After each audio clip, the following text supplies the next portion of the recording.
इमाम मेहदी के इस दुनिया में आने से पहले ये दुनिया जुल्म से भर जाएगी और हर जगह फितने ही फितने होंगे। नबी पाक सल्लल्लाहु अलैहि वसल्लम ने फरमाया कि इमाम मेहदी के ज़हूर के बाद जमीन सर सब्ज हो जाएगी, जिससे पता चलता है कि इमाम मेहदी के ज़हूर से पहले जमीन बंजर हो जाएगी और दुनिया में फूड की शॉर्टेज होगी, जो कि आप खुद भी देख सकते हो कि किस तरह क्लाइमेट चेंज हर साल एग्रीकल्चर को डैमेज कर रहा है।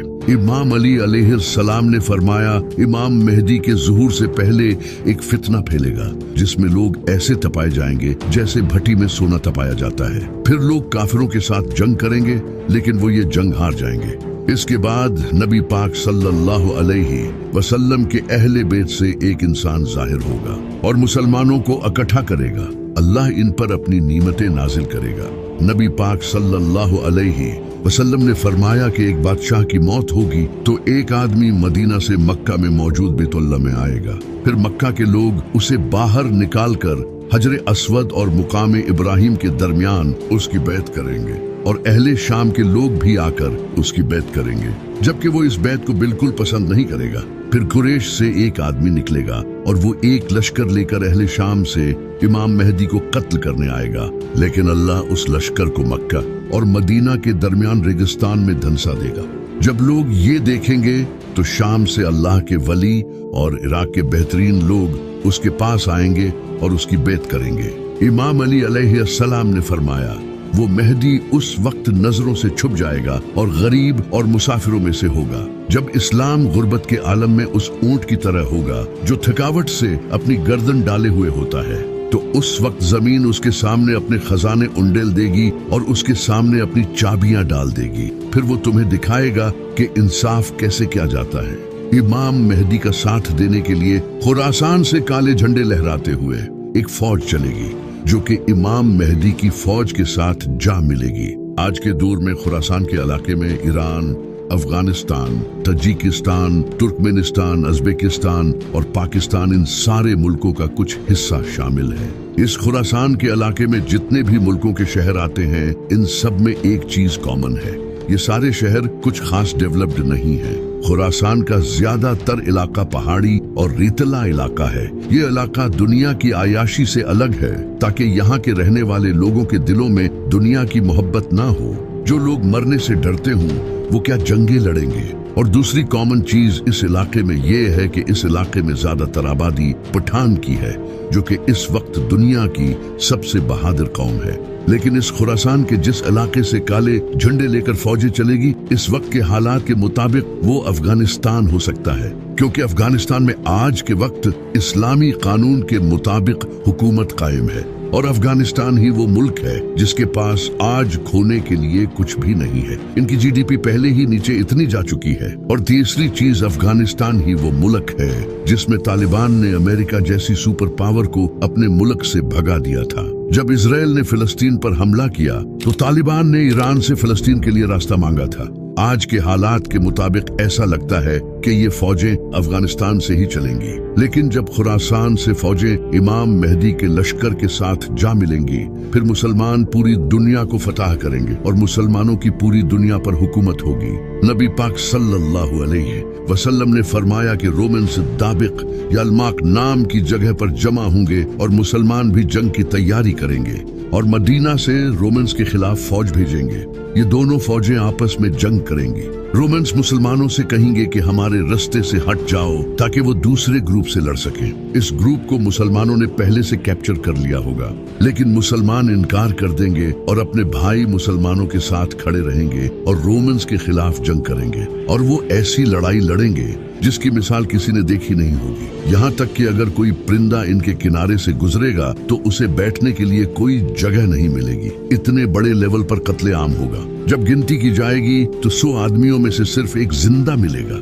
इस जंग में मुसलमानों के 3 हिस्सों में से एक हिस्सा डर कर जंग छोड़कर भाग जाएगा, जिसे अल्लाह कभी माफ नहीं करेगा, और एक हिस्सा शहीद होगा जो अल्लाह की नजर में बेहतरीन शहीद होगा, और आखिरी हिस्सा जंग जीत जाएगा और वो कॉन्स्टेंटिनोपल को फतह करेगा। जंग खत्म होने के बाद जब मुसलमान माले गनीमत में मसरूफ होंगे तो शैतान पुकारेगा कि दज्जाल ने तुम्हारे घरों में तुम्हारी जगह ले ली है और इससे मुसलमानों में हंगामा पैदा होगा और वो बाहर निकलेंगे, लेकिन उसका कोई फायदा नहीं होगा। दज्जाल की इस कंफ्यूजन से डील करके मुसलमान सीरिया जाएंगे। वहां मुसलमान एक और जंग की तैयारी में होंगे और नमाज का वक्त हो चुका होगा। अल्लाह के नबी हजरत ईसा अलैहिस्सलाम इस दुनिया में आएंगे। वो 2 फरिश्तों के परों पर दमास्कस की एक मस्जिद के मीनार पर उतरेंगे और वो इमाम मेहदी के पीछे खड़े होकर नमाज पढ़ेंगे। फिर यहाँ से मुसलमानों की लीडरशिप हजरत ईसा अलैहिस्सलाम के हाथ में होगी। हजरत ईसा अलैहिस्सलाम फरमाएंगे, दरवाजा खोल दो। जब दरवाजा खोला जाएगा तो सामने दज्जाल खड़ा होगा। नबी सल्लल्लाहु अलैहि वसल्लम ने फरमाया, हर नबी ने अपनी उम्मत को दज्जाल से डराया है। इस दज्जाल की एक आंख कानी होगी, इसके बाल घुंघरियाले होंगे, इसके माथे पर काफिर लिखा होगा, जो पढ़ा लिखा और अनपढ़ दोनों पढ़ सकेंगे। इसके एक हाथ में जन्नत होगी और दूसरे हाथ में दोज़ख। इसकी दोज़ख हकीकत में जन्नत होगी और जन्नत हकीकत में दोज़ख होगी। दज्जाल इस दुनिया में पैदा नहीं होगा, बल्कि वो पहले ही इस दुनिया में मौजूद है। एक दिन नबी पाक सल्लल्लाहु अलैहि वसल्लम ने नमाज के बाद सहाबा को एक वाकया सुनाने के लिए जमा किया। नबी पाक सल्लल्लाहु अलैहि वसल्लम ने फरमाया, उनके पास एक तमीम उदारी नाम का इंसान आया और उसने नबी सल्लल्लाहु अलैहि वसल्लम को बताया कि एक दिन वो अपने जहाज पर सफर कर रहा था, तो रास्ता भूलने की वजह से इसका जहाज एक जजीरे पर जाकर रुक गया और उन्होंने उस जजीरे पर जंजीरों में जकड़ा हुआ एक इंसान देखा। इस इंसान ने इनसे कुछ सवाल पूछे। पहला सवाल, बेसन के खजूर के दरख्त फल देते हैं या नहीं? तमीम उदारी और इसके साथियों ने जवाब दिया और कहा कि खजूर के दरख्त वाकई फल देते हैं। दूसरा सवाल, क्या तबरिया की झील में पानी है? तमीम उदारी और इसके साथियों ने कहा, झील में पानी बहुत ज्यादा है। तीसरा सवाल, मुझे उम्मियों के उस नबी के बारे में कुछ बताओ। तमीम उदारी और इसके साथियों ने जवाब दिया, उन्होंने मक्का से मदीना की तरफ हिजरत कर ली है और बहुत से अरबियों ने उनका इस्लाम कबूल कर लिया है। ये सुनते ही वो गुस्से से फटकारा और उसने जंजीरों को झटका दिया। इसके बाद इसने इन्हें अपना नाम बताया, दज्जाल, और इसने कहा कि बहुत जल्द मैं पूरी दुनिया घूमूंगा, लेकिन मक्का और मदीना में मुझे जाने नहीं दिया जाएगा। नबी सल्लल्लाहु अलैहि वसल्लम ने इसके बाद मशरिक की तरफ इशारा करके फरमाया, दज्जाल यहाँ से निकलेगा। इसके रिलेटेड एक और हदीस है जिसमें नबी सल्लल्लाहु अलैहि वसल्लम ने फरमाया, दज्जाल खुरासान से निकलेगा और इसके साथ लोग होंगे जिनके चेहरे चिपटी ढालों की तरह होंगे। जी हाँ, खुरासान वही इलाका है जहाँ से इमाम मेहदी की फौजें निकलेंगी, यहीं से दज्जाल भी निकलेगा। दज्जाल के बारे में नबी सल्लल्लाहु अलैहि वसल्लम ने आज से 1400 साल पहले ही सहाबा को वार्न कर दिया था, क्योंकि ये इस दुनिया का सबसे बड़ा फितना है। दज्जाल इंसान को मारकर दोबारा जिंदा करेगा और वो अंधे और उपाहिज लोगों को ठीक कर पाएगा और वो जमीन को भी फाड़ पाएगा और मौसम पर उसका पूरा कंट्रोल होगा। जहाँ चाहेगा बारिश बरसाएगा, लेकिन दज्जाल मौसम को कैसे कंट्रोल करेगा? 1990 में यूनाइटेड अरब एमिरेट्स ने रेन एनहांसमेंट मेथोडोलॉजी को इंट्रोड्यूस किया, जिसे आज हम क्लाउड सीडिंग कहते हैं। एक ऐसी टेक्नोलॉजी है जिसकी मदद से बारिश करवाई जा सकती है। इस टेक्नोलॉजी में सिल्वर आयोडाइड को एयरक्राफ्ट से बादलों में रिलीज किया जाता है। इसे अरब कंट्रीज जैसे दुबई, सऊदी अरब और ओमान ने इस टेक्नोलॉजी को यूज किया है, क्योंकि इन इलाकों में बारिश बहुत कम होती है, जो कि इन अरब कंट्रीज की बहुत बड़ी प्रॉब्लम है। इसी वजह से अरब कंट्रीज इस टेक्नोलॉजी के पीछे पड़ी है और दज्जाल भी इसी टेक्नोलॉजी का यूज करके वेदर पर कंट्रोल करेगा। दज्जाल इन पावर्स का यूज करके लोगों को मजबूर करेगा कि उसे खुदा माना जाए। जैसे ही हजरत ईसा अलैहिस्सलाम दज्जाल को देखेंगे, उसे कहेंगे कि मैंने तुझे इनसे दूर रखा है, और फिर हजरत ईसा अलैहिस्सलाम दज्जाल को मुकामे लुद पर पकड़ेंगे और उसे वहां नेजा मार कर कत्ल कर देंगे। मुकामे लुद पर आज के दौर में इसराइल ने एक एयरपोर्ट बना रखा है और शायद दज्जाल किसी प्लेन में वहां से भागने की कोशिश करेगा और वहीं पर हजरत ईसा अलैहिस्सलाम उसे कत्ल करेंगे।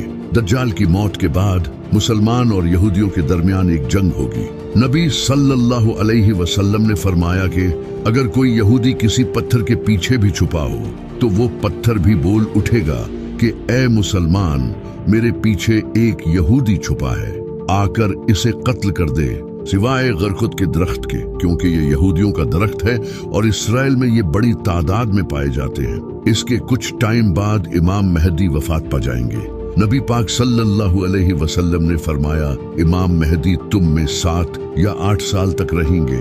इसी पर इमाम बाकिर अलैहिस्सलाम ने फरमाया, जब इमाम महदी का ज़हूर होगा तो अल्लाह इस यूनिवर्स की रोटेशन को स्लो कर देगा, जिससे वक्त स्लो गुजरेगा और इस तरह इमाम महदी सिर्फ 7 सालों में दुनिया फतह कर लेंगे। फिर हजरत ईसा अलैहिस्सलाम कुरान के कानून और एक आदिल हुक्मरान की हैसियत से लोगों में इंसाफ के साथ फैसला करेंगे, क्रॉस को तोड़ देंगे और खंजीरों को मार डालेंगे और जिज़िये को खत्म कर देंगे। फिर एंट्री होगी याजूज माजूज की